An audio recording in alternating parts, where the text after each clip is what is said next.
Die reeks oor wat God van ons verwag. Wees lief vir God. Jesus het geantwoord, jy moet die Here jou God lief hê met jou hele hart en met jou hele siel en met jou hele verstand. Ek het die lief wat my lief het, en die wat my ywerig soek, sal my vind.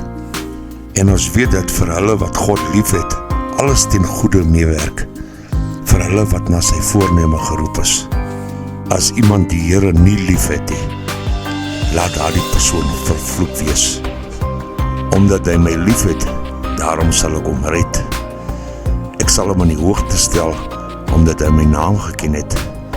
Hy sal my aanroep, en ek sal hom antwoord. Ek sal by hom wees in benoudheid, ek sal hom red, en ek sal hom eer. Wees lief vir God.